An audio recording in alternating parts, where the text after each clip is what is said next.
How do we answer God's call to help others? Why do our choices and actions matter to God?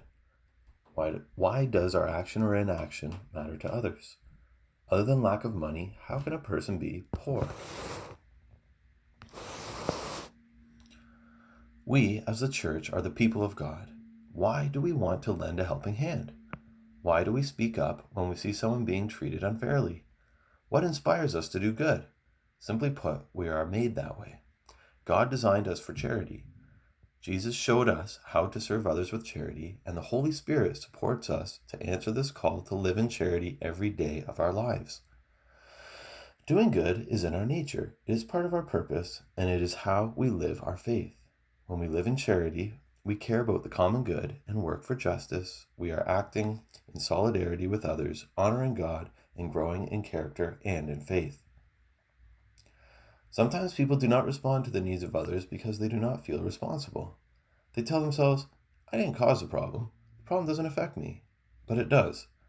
Whether it is through our families, our school, or our local, national, and global communities, we are all connected. When one person in any of these groups suffers injustice, the whole group suffers. For this reason, the whole group is responsible for the good of all. God designed us that way. God calls and equips us to live in charity, but the choice is always ours. How will we answer God's call? How will we respond to the needs of others? Loving and serving those in need. Jesus says to love the Lord our God with all our heart, soul, strength, and mind, and our neighbor as ourselves. But who exactly is our neighbor?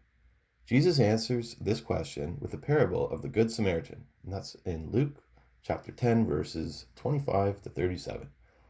In this parable, two men ignored an injured man, but a Samaritan, who was moved with pity, stopped to help. The Samaritan bandaged the man's wounds, carried him to an inn, and paid for his care. Perhaps all three men felt sorry for the injured man, but only the Samaritan made a difference. Feeling sorry for someone or wishing someone well is not enough. If we see someone in need, it is our mission and our responsibility to defend, protect, and care for him or her. Like the Good Samaritan, we are called to help others, especially those who are poor and vulnerable. For some, poverty is financial, but poverty comes in many forms. Some people suffer poverty of self-worth, poverty of the body, or poverty through oppression or exclusion. As St. Teresa of Calcutta said, quote, loneliness is the most terrible poverty. When we value everyone, but especially people who are vulnerable. We value everyone, but especially people who are vulnerable. When we see and respond to their needs, we do it because that is what Jesus would do. We do it because it is the right thing to do. We share our blessings with vulnerable people and respect their dignity by helping them claim what is rightfully theirs.